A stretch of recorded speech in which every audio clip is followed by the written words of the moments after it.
Hello friends, welcome to the channel. आज हम करेंगे एसएससी जीडी का मॉक टेस्ट। तो चलिए शुरू करते हैं।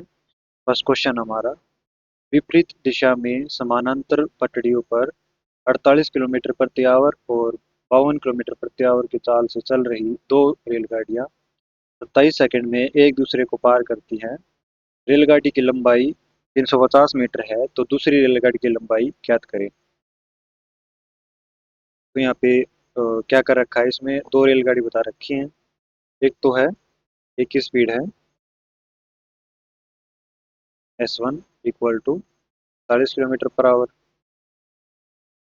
और दूसरी की स्पीड है S2 equal to 52 kilometre per hour.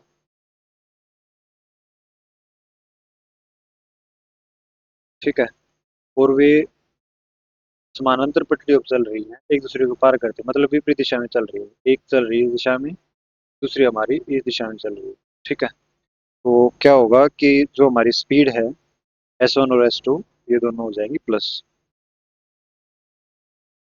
और वो कितने सेकंड में पार कर रही है, हमारे पास जो स्पीड का फॉर्मूला होता है, स्पीड इज इक्वल टू क्या होता है, डिस्टेंस अपॉन टाइम। ठीक है, ये वाला फॉर्मूला होता है। तो स्पीड तो हमारी होगी, अभी आ जाएगा डिस्टेंस। तो यहाँ पे डिस्टेंस कितना बता रखा है, डिस्टेंस बता रखा है उसने 350। और दूसरी ट्रेन की डिस्टेंस हमने मान ली कितने, एक्स, अपॉन टाइम उसने कितना लिया है, टाइम उसने लिया 27 सेकेंड का टाइम। ठीक है। एस एस वन और S2 कितना है, S1 और S2 है 48 किलोमीटर, प्लस का 52 किलोमीटर। अभी अगर हमें इसको क्या करना है, हमें इसको मीटर पर सेकंड में बदलना है, तो हम इससे किससे डिवाइड कर देंगे, हम इससे मल्टीप्लाई कर देंगे 5/18 से। ठीक है। Equal to 350 plus X upon कितना आ जाएगा, 270 आ जाएगा। ठीक है। तो अगर हम इनको ऐड करते तो हमारे पास आ गया 100 मल्टीप्लाई बाई 5/18 इक्वल टू, ये वाला यहाँ पे सेम। ठीक है। अगर हम इसको काटते हैं यहाँ से, तो ये आ गया 9 दूनी 18 और 50 दूनी 100। यहाँ से अगर हम करते हैं तो 50 250 आ गया, बटे में 9। अगर हम इसको यहाँ पे लेके आते हैं तो यहाँ पे आ जाएगा गुणा में 270 इक्वल टू 350 प्लस में आ गया एक्स। 270 नहीं है ये, 27 है यहाँ पे। ठीक है। इक्वल टू 350 प्लस का एक्स हो गया। अगर हम इसको इसे काटते तो यहाँ पे आ गया कितना, 250 दिया होता है 750 इक्वल टू 350 प्लस का आ गया एक्स। एक्स की वैल्यू अगर हम निकालना चाहे तो हमारे पास कितनी आ जाएगी, हम इसमें से इसको घटा देंगे तो हमारे पास आ जाएगा 400। ठीक है। तो हमारा ऑप्शन नंबर कौन सा हो जाएगा, ऑप्शन नंबर हो जाएगा हमारा सी। नेक्स्ट क्वेश्चन है, क्वेश्चन नंबर सेकंड।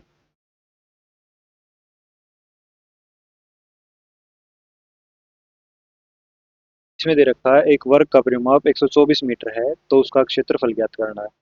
तो वर्ग का परिमाप क्या होता है, वर्ग का परिमाप होता है 4a। ठीक है। उसकी वैल्यू कितनी दे रखी है, 124 मीटर दे रखी है। तो अगर हम इसमें ए की वैल्यू निकालना चाहें तो हमारे पास कितनी आ जाएगी, ए की वैल्यू मतलब एक साइड की वैल्यू कितनी आ जाएगी, 124/4। तो यहाँ पे है 4, ये 12 और 4 × 4, तो 31 मीटर आ गई एक साइड की वैल्यू। तो हमारे पास अगर क्षेत्रफल निकालना चाहे तो क्षेत्रफल क्या होता है, ए स्क्वेयर। ठीक है, मतलब साइड का स्क्वेयर हो जाएगा। तो यहाँ पे लगा देंगे 31 का स्क्वेयर। ठीक है। तो 31 का स्क्वेयर कितना होता है, 961 मीटर स्क्वेयर। ठीक है। तो हमारा ये आंसर आ जाएगा, जो कि ऑप्शन नंबर किसमें है, ऑप्शन नंबर ए के अंदर है। ओके। नेक्स्ट क्वेश्चन है, क्वेश्चन नंबर 3।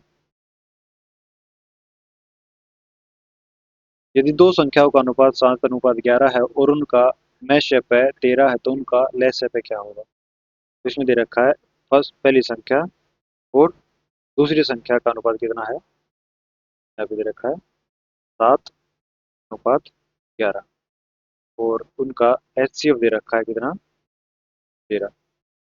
तो यहाँ पे एक फॉर्मूला होता है हमारे पास, पहली संख्या मल्टीप्लाई बाय दूसरी संख्या equal to HCF multiply by LCM। ठीक है। हमारे पास ये फॉर्मूला होता है। तो अगर हम इसको क्या करते हैं, हम इसमें से 7x मल्टीप्लाई बाई कितना आ जाएगा 11x equal to 13 multiply by LCM. ठीक है, अगर हम इसको मल्टीप्लाई करते हैं तो कितना आता है। इसका एक दूसरा तरीका भी है, इसके अंदर अगर हम देखते हैं हमारे पास क्या दे रखा है, हमारे पास दे रखा है HCF किस किस का, ए और बी का HCF दे रखा है कितना, ए और बी का HCF दे रखा है 13। ठीक है, तो इसमें कितनी वैल्यू दे रखी है इसकी, तो इसमें वैल्यू दे रखी है 13 तो वैल्यू होगी, लेकिन हमें एलसीएम लिखा है। एलसीएम होता क्या है, एलसीएम होता है HCF और मतलब किसी भी अन्य संख्या का गुणा होता है। ठीक है, तो अगर हम यहाँ पे HCF मल्टीप्लाई बाई एलसीएम करते तो यहाँ पे 13 मल्टीप्लाई बाई आ जाएगा 7। ठीक है, 13 × 7 कितना हो जाएगा 91। हमने इस वाले की मल्टीप्लाई HCF वाले से करवा दी। ठीक है, और 13 मल्टीप्लाई बाई अगर हम करते हैं 11, सेकंड वाले की मल्टीप्लाई भी हमने करवा दी तो कितना आ जाएगा 143 आ जाएगा। ठीक है, तो दो वैल्यू आ गई, एक कम ऐसे पे हो जाएगा। ठीक है, तो अगर हम इसकी वैल्यू रख के देखते हैं तो हमारे पास वैल्यू किसकी आ जाएगी, या तो हमारे पास आएगा कौन सा, या तो आएगा 91 या फिर कौन सा आएगा 143 आएगा।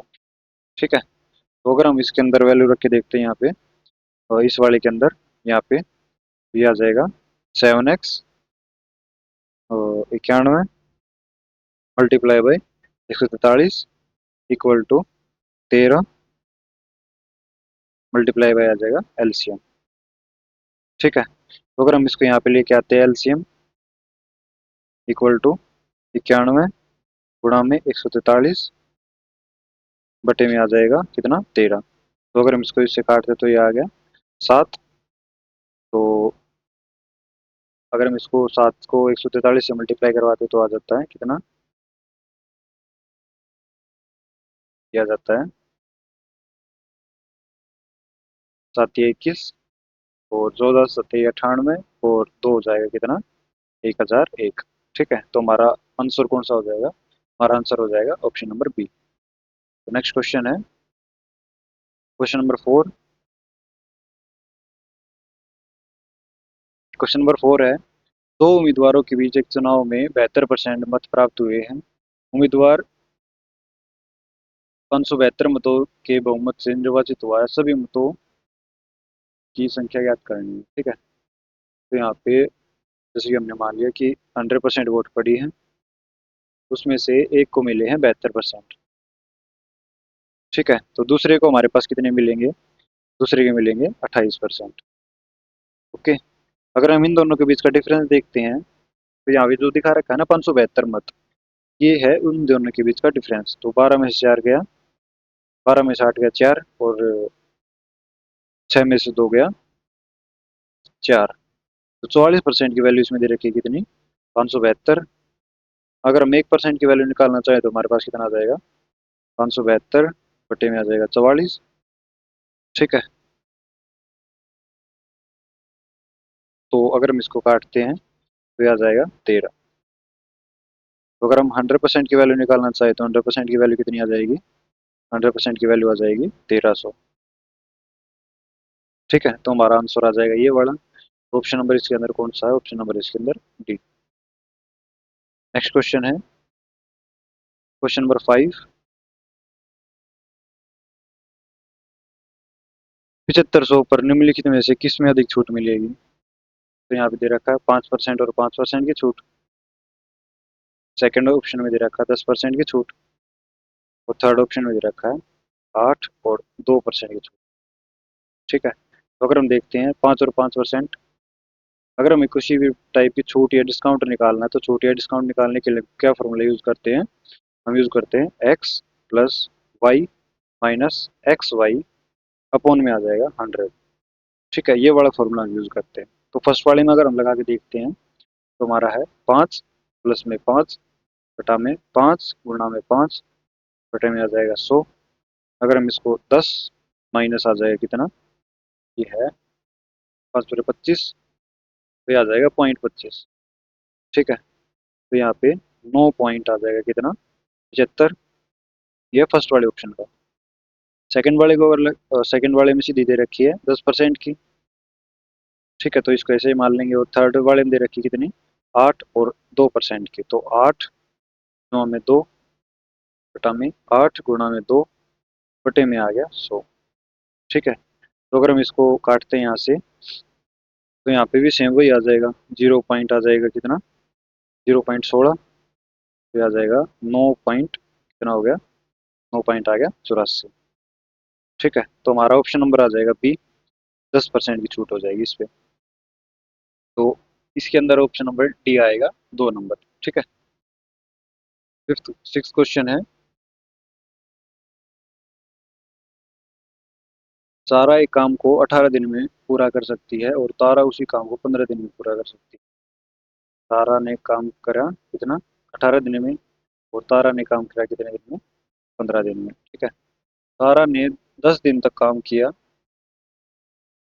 और फिर काम छोड़ दिया, और बचे हुए काम को अकेले पूरा करने में कितने दिन को समय लगेगा सारा को। ठीक है, तो अगर हम इनकी एफिशिएंसी निकाले तो एफिशिएंसी कितनी आएगी, 18×5 = 90, और 15 आ गया 90, 18×5 हो गया 90, और 15 90। ठीक है, तो अगर हम देखते हैं तारा ने कितने दिन तक काम किया, तारा ने 10 दिनों तक काम किया है। तारा ने काम किया 10 दिनों तक, तो तारा की एफिशिएंसी 6। तो यहाँ पे तारा कितने दिन काम करेगी, 10 गुणा में आ जाएगा 6, मतलब उसने कितना काम किया, उसने काम किया 60। तो अभी काम कितना बच गया, 90 में से अगर हम 60 घटाते तो हमारे पास कितना आता है, 30। ठीक है, और वो काम करना सारा नहीं, तो सारा बट्टे में 5 उसकी एफिशिएंसी है, तो हम यहाँ पे काट देंगे तो हमारे पास कितना आ जाएगा, 6, मतलब उसने 6 दिन में काम किया है। तो ऑप्शन नंबर आ जाएगा हमारा ए वाला। ओके, नेक्स्ट क्वेश्चन है, क्वेश्चन नंबर 7।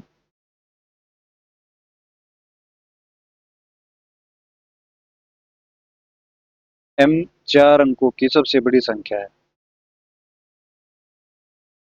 तो हमने मान लिया एम को 4 अंकों की सबसे बड़ी संख्या, तो यहाँ पे आ गया 9 9 9 9। ठीक है, तो ये हमने मान ली 4 अंकों की बड़ी संख्या। इसे 4 5 6 और 7 से विभाजित करने पर शेष फल क्रमशः 2 3 4 तथा 5 आता है। तो यहाँ पे हम क्या निकाल लेंगे, इसका रिमाइंडर निकाल लेंगे, क्योंकि इसमें सेम रिमाइंडर होगा। तो अगर हम 4 में से अगर हम 2 घटाते तो हमारे पास कितना आता है, 2। 5 में से अगर हम 3 घटाते तो हमारे पास कितना आता है, 3, 2 आता है। ठीक है, 6 में से अगर हम 4 घटाते तो 2, तो हमारे पास जितना भी रिमाइंडर आ रहा है वो सारा सेम रिमाइंडर आ रहा है। ठीक है, तो हम क्या करेंगे इसके अंदर, यदि m को 9 से विभाजित किया जाए तो शेष फल क्या होगा।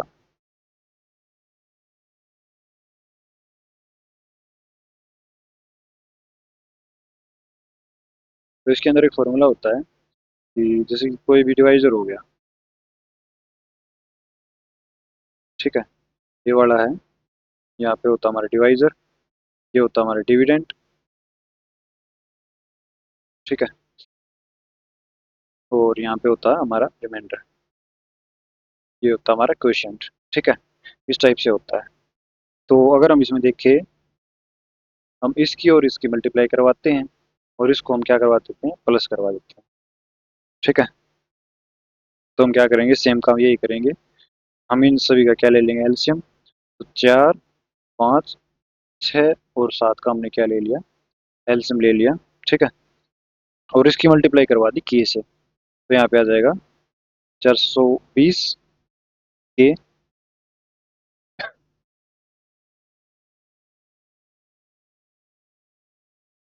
इक्वल टू एम प्लस का 2। ठीक है, मतलब इसमें से दो हमें जोड़ना पड़ेगा तभी जाके वो काम आएगा। ठीक है, तभी ये पूरा पूरा भाग होगा हमारे से। ठीक है, तो अगर हम इसमें देखते हैं एम की वैल्यू कितनी आ जाएगी हमारे पास, 420 के माइनस का आ जाएगा 2। ठीक है, तो अगर हम इसमें वैल्यू रख के देखते हैं, तो यहाँ पे अगर के की वैल्यू यहाँ पे 420 के -2 किससे छोटा होना चाहिए, इक्वल होना चाहिए किससे, इससे छोटा होना चाहिए, क्योंकि ये 4 अंकों की संख्या है। ओके, तो K is less than equal to 1001 बटे में आया 420 के। ठीक है, के की value less than equal to किसकी होनी चाहिए, 23.81 की होनी चाहिए। ओके, तो अगर हम यहाँ पे इसकी वैल्यू रखते हैं 23, तो 420 गुणा में 23 घटा में आ गया 2, तो यहाँ पे हमारे पास कितनी वैल्यू हो जाती है, 9658 वैल्यू हो जाती है। ठीक है, ये हमारी वैल्यू आ गई। अभी हमें बताना है अगर m को 9 से विभाजित किया जाए तो शेषफल क्या होगा। यदि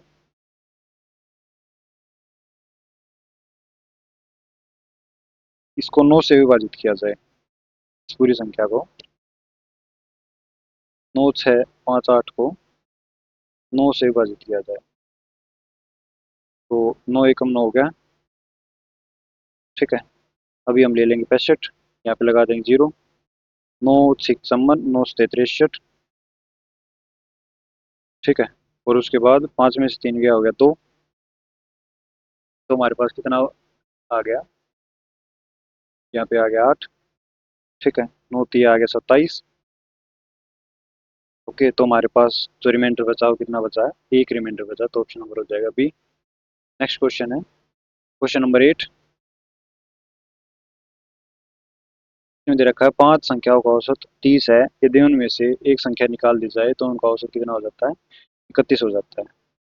तो निकाली गई संख्या ज्ञात करें। तो 5 संख्याओं का औसत दे रखा है इसमें कितना, 30, तो हमारे पास आ जाता है कितना, 150।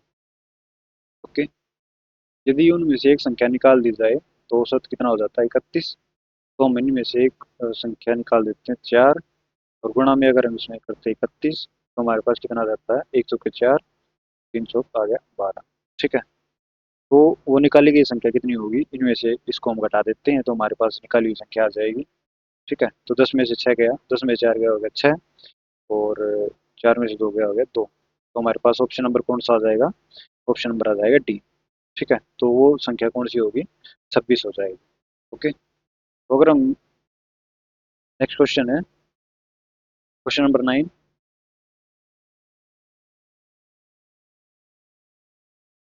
इसमें दे रखा है 360 रुपये में एक कालीन बेचने पर एक व्यक्ति को 10% की हानि हुई। तो यहाँ पे अगर हम देखते हैं 10% की हानि क्या होती है, 10% की हानि होती है 1/10। ठीक है, मतलब तो कोई उसे 10 की चीज़ बेचने पर 9 रुपये में, मतलब 10 की चीज़ खरीदी है और 9 रुपये में बेच दी, तो मतलब 10% की हानि हुई। ठीक है, तो उसने बेची कितने में है, 360 रुपये में बेची। ठीक है, तो ये इसकी कितने गुना है, ये उसकी 40 गुना है। ठीक है, तो हम इसकी यहाँ पे भी 40 गुना कर देंगे तो हमारे पास कितना आ जाएगा, ये हमारे पास आ जाएगा 400। ठीक है, 400 रुपये आ गया। 20% का लाभ प्राप्त करने के लिए उस कालीन को उसे कितने रुपए में बेचना होगा। तो 20% का लाभ, 400 रुपये पे अगर हम 20% का लाभ कमाना चाहे तो हमारे पास आ जाएगा 1/5। ठीक है, तो अगर हम इसको काटते तो यहाँ पे आ जाएगा 80। तो अगर हम इसको 400 रुपये में जोड़ते हैं प्लस में 80, इक्वल टू आ गया कितना, 480। ठीक है, तो हमारा ऑप्शन नंबर कौन सा आ जाएगा, ऑप्शन नंबर इसके अंदर आ जाएगा सी। तो 9th का ऑप्शन आ जाएगा सी। नेक्स्ट क्वेश्चन है क्वेश्चन नंबर 10, यदि 80 लीटर दूध में विलियन में 60% दूध है, तो हमें बताना है विलियन को दूध विलियन में दूध को 80% बनाने के लिए कितना यूज होगा। तो यहाँ पे अगर हम देखते हैं 80% में 80 दूध में 60% विलियन है। ठीक है, तो अगर हम इसका 60% निकालते हैं, 60%, और यहाँ पे आ जाएगा 40%। ठीक है, तो 80 का 60% कितना हो जाएगा, 48, और 80 का 40% कितना हो जाएगा, 32।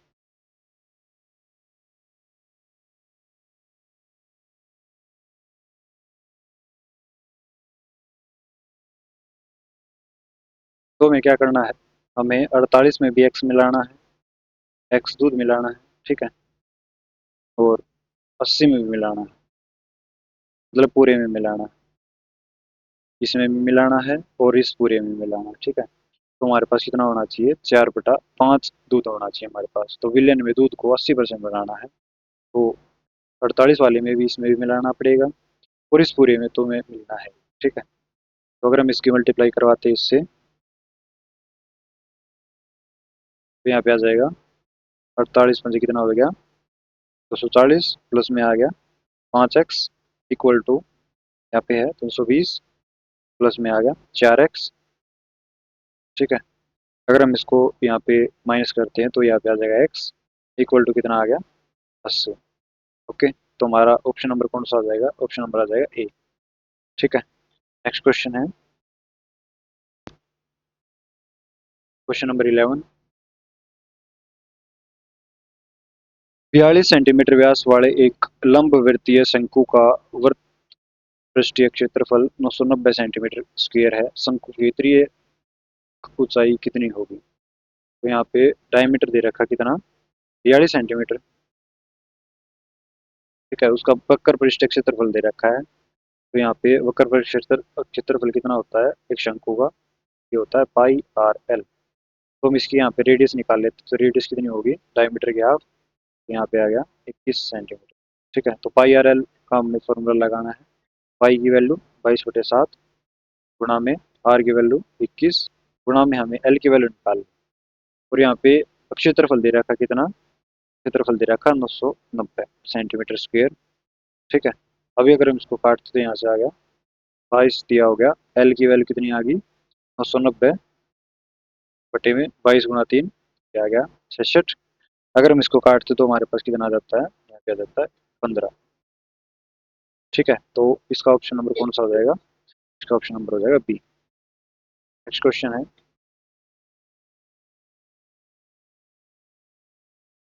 Question number 12। यहाँ पे हमें सिंप्लीफिकेशन का फॉर्मूला लगाना है। तो यहाँ पे आ जाएगा 3/4 of 20 plus 16 divide by 2 minus यहाँ पे है 1/3 ऑफ 12 प्लस में 2, यहाँ पे आ जाएगा डिवाइड डिवाइड बाई 5 ऑफ आ जाएगा 25। ठीक है,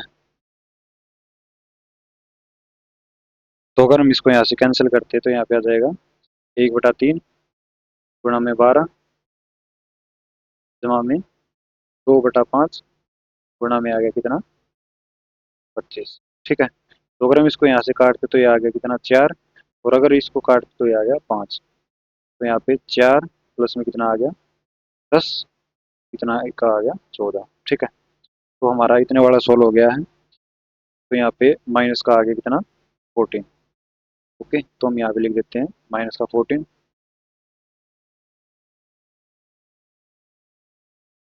ठीक है, अभी आगे वाले को सोल्व करते हैं, तो 3/4 गुणा में हो गया 20 जमा में 6, और यहाँ पे डिवाइड बटे में आ जाएगा 2। ठीक है, तो अगर हम इसको यहाँ से काटते तो ये आ गया 8, अगर इसको इससे काटते तो ये आ गया 5। तो 5×3 = 15 और प्लस में 8 और माइनस का आ गया 14। ठीक है, तो 15 और 8 कितना होता है 23। 23 में से अगर 14 घटाते तो हमारे पास कितना आता है 9 आंसर आ जाता है, जो कि ऑप्शन नंबर किसमें है, जो कि ऑप्शन नंबर सी के अंदर है। ठीक है, नेक्स्ट क्वेश्चन है क्वेश्चन नंबर 13। 25 पैसे, 50 पैसे,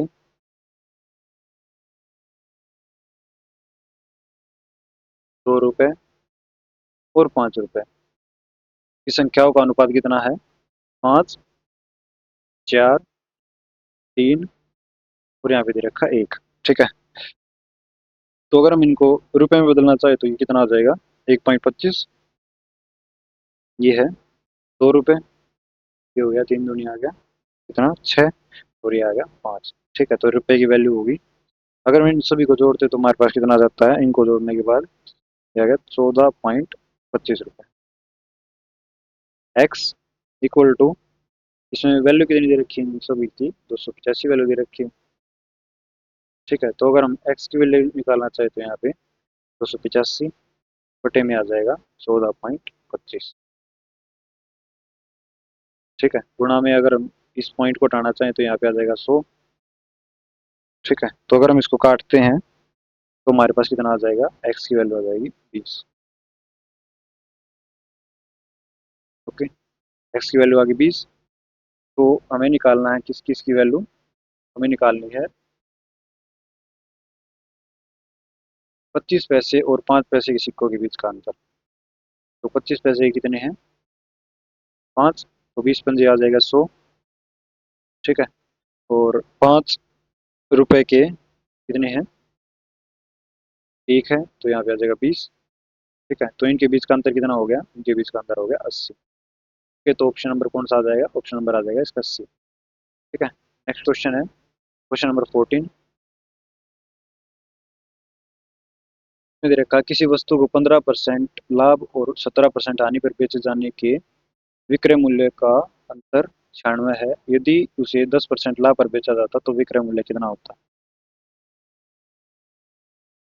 तो अगर हम एक वस्तु को कितने में बेचते हैं? 15% लाभ, मतलब ये हो गया 115 रुपये। ठीक है।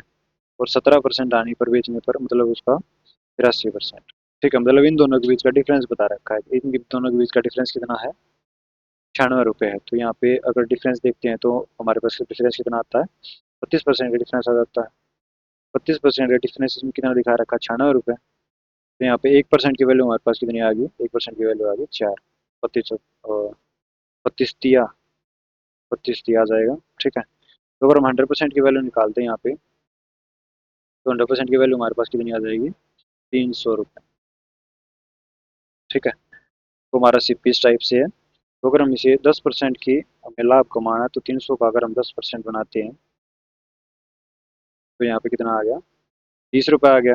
300 में अगर 30 जोड़ते तो हमारे पास कितना रहता है? 330 रुपये। ठीक है, जो कि ऑप्शन नंबर किस में है? ऑप्शन नंबर डी के अंदर है। नेक्स्ट क्वेश्चन है क्वेश्चन नंबर 15। कोई राशि प्रतिवर्ष निश्चित साधारण ब्याज की दर से 5 वर्ष में 500 व 7 वर्ष में 600 हो जाती है। क्वेश्चन नंबर 15 में बता रखा है कि 5 वर्षों में कितनी हो जाती है? 5 वर्षों में 500 और 7 वर्षों में 600 हो जाती है। ठीक है। तो साधारण ब्याज के अंदर कोई भी चीज़ अगर बढ़ती है तो वो निश्चित रूप से बढ़ती है। तो यहाँ पे 2 साल में ये वैल्यू कितनी बढ़ी है? वो बढ़ी है। तो यहाँ पे 1 साल में कितनी बढ़ जाएगी? 50 बढ़ जाएगी। तो अगर हम देखते हैं इन 5 सालों की ये कितनी बढ़ेगी? इन 5 सालों में बढ़ेगी 250। ठीक है। तो वो राशि क्या होगी? हम राशि इस वाले में से घटा देंगे तो हमारे पास कितना आ जाएगा? 250 रुपये आ जाएगी, जो कि बढ़ी हुई राशि है। ठीक है, जो मूल राशि है वो 250 रुपये है। और उस पे ब्याज लग लग के यहाँ पे कितना बढ़ गया? 250 रुपये बढ़ गया, तो ये आ गया 500 रुपये। ठीक है। तो हमारा ऑप्शन नंबर कौन सा हो जाएगा इसमें? ऑप्शन नंबर आ जाएगा डी। ओके। नेक्स्ट क्वेश्चन है क्वेश्चन नंबर 16। यहाँ पे स्क्वायर रूट में कुछ वैल्यू दे रखी है। ठीक है। तो स्क्वायर रूट में वैल्यू अगर हम देखते हैं इसके अंदर, तो ये वाला स्क्वायर किसका? ये है 6 का स्क्वायर। ठीक है। अगर हम इसको इसके अंदर जोड़ते हैं तो ये हमारा कितना आ जाएगा? 256। 256 किसका स्क्वायर होता है? 16 का स्क्वायर। ठीक है। तो 16 आ गया यहाँ पे। अगर हम इसको इसके अंदर जोड़ते हैं तो ये आ गया कितना? 1296। तो 1296 किसका स्क्वायर होता है? 1296 स्क्वायर होता है 36 का स्क्वायर। ठीक है। और अब यहाँ पे आ गया 36। 36 को अगर हम किसके अंदर जोड़ते हैं? 540 के अंदर, तो यहाँ पे कितना आ जाएगा?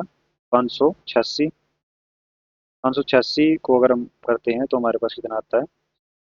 ये आता है 24 का स्क्वायर। ठीक है। तो अगर हम इसको 24 को इसके अंदर जोड़ते हैं तो आया आ गया कितना? 4624। 4624 किसका स्क्वायर होता है? ये होता है 68 का स्क्वायर।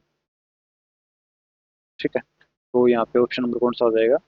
ऑप्शन नंबर हो जाएगा बी। ओके। नेक्स्ट क्वेश्चन है क्वेश्चन नंबर 17। रमेश सुरेश से 3 गुना बड़ा है। तो यहाँ पे अगर हम बना लेते हैं रमेश और सुरेश, रमेश सुरेश से कितना बड़ा है? 3 गुना बड़ा है। ठीक है।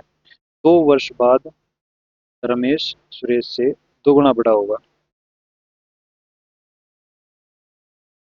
2 वर्ष बाद रमेश सुरेश से 2 गुना बड़ा होगा। तो यहाँ पे अगर हम करते हैं रमेश +2 बटे में सुरेश +2 इक्वल टू 2/1। हमने दो दो जोड़ दिए। ठीक है, 2 वर्ष बाद बना दिया। तो अगर हम इसके अंदर देखते हैं यहाँ पे,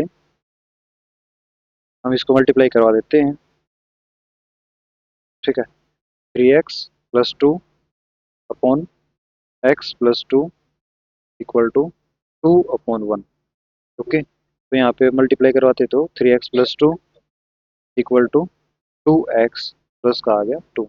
ठीक है, तो यहाँ पे आ जाएगा, इसको हम इस साइड ले आएंगे तो x की वैल्यू कितनी आ गई हमारे पास, x की वैल्यू आ गई 2। 2x+2 नहीं, 2x+4 हो गया यहाँ पे, 2x+4। तो x की वैल्यू हमारे पास कितनी आ गई 2। ठीक है, क्योंकि हम इसको माइनस करेंगे, इसमें से 4 को 2 में से माइनस करेंगे। ठीक है, तो हमें क्या बताना है, रमेश की वर्तमान आयु बताएंगे। तो रमेश की वर्तमान आयु है 3x और इसकी वैल्यू है, तो यहाँ पे आ जाएगा 3 मल्टीप्लाई बाई कितना, x की वैल्यू 2, यहाँ पे आ जाएगा 6। ठीक है, तो हमारा ऑप्शन नंबर कौन सा हो जाएगा, पर बी। नेक्स्ट क्वेश्चन है,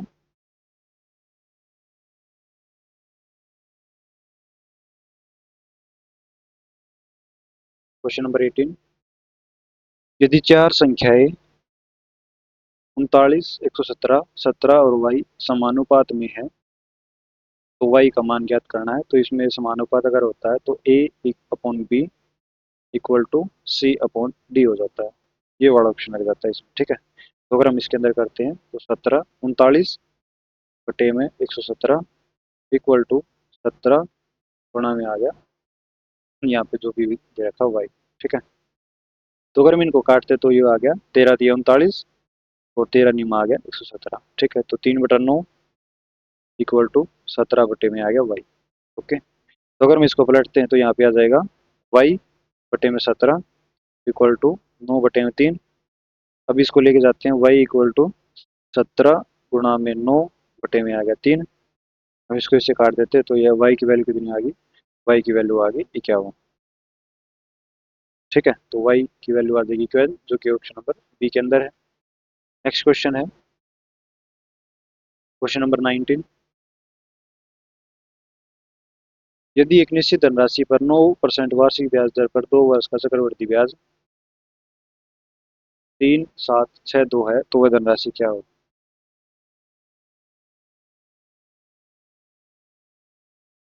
तो अगर हम इसके अंदर देखते हैं, यहाँ पे 9% की दिखा रखी है ना, तो 100 से हमने लगा दिया तो 9% का ब्याज, 100 से हमने लगा दिया कितना, तो 9। ठीक है, तो अगर हम इसके अंदर देखते हैं यहाँ पे आ गया 10,000 और इसको अगर देखते हैं तो हमारे पास कितना आ जाता है 11,881। ठीक है, तो इन दोनों के बीच का कितना डिफरेंस है वही हमारा आ जाएगा कि क्या ब्याज आ जाएगा, जी आई। ठीक है, तो ये वाली चीज़ कौन सी होती है, ये वाली होती है प्रिंसिपल, और ये वाली चीज़ कौन सी होती है, ये होती है अमाउंट हमारा। ठीक है, इनके बीच का डिफरेंस आ जाएगा सी आई। तो इनके बीच का डिफरेंस कितना है, इनके बीच का डिफरेंस है 81, 1881, जिसकी वैल्यू कितनी दे रखी है, वैल्यू दे रखी है 3762। ठीक है, तो एक की वैल्यू हमारे पास कितनी आ गई, एक की वैल्यू आ गई हमारे पास 2। ओके, तो हमें क्या बताना है, हमें बताना है उसका प्रिंसिपल क्या हुआ, तो प्रिंसिपल की वैल्यू ये वाली है, तो हम इसकी मल्टीप्लाई किससे करवा देंगे, 2 से। तो 2 से अगर मल्टीप्लाई करवाते तो हमारे पास कितना ऑप्शन आता है, 20,000 ऑप्शन आ जाता है। ठीक है, तो हमारा ऑप्शन नंबर हो जाएगा बी। नेक्स्ट क्वेश्चन है नंबर 20। एक छात्र ने 5/4 के बजाय 4/5 से एक संख्या का गुणा कर दिया, उस गुणा में हुई त्रुटि क्या है। तो उस छात्र को क्या करना था, 5/4 से मल्टीप्लाई करवाना था, लेकिन उसने करवा दिया किससे, 4/5 से मल्टीप्लाई करवा दिया, जिससे कि उसको क्या आ गया, एरर आ गया। ठीक है, तो ये उसकी त्रुटि है।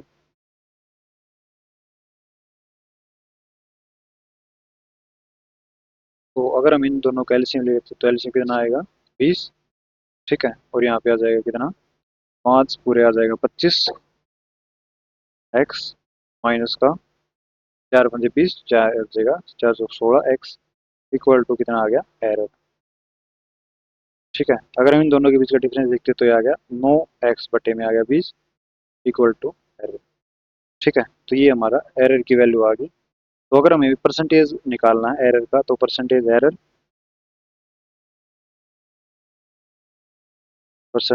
एरर इक्वल टू जो हमारी एरर की वैल्यू है और जो ठीक वैल्यू है, तो यहाँ पे आ जाएगा एरर की वैल्यू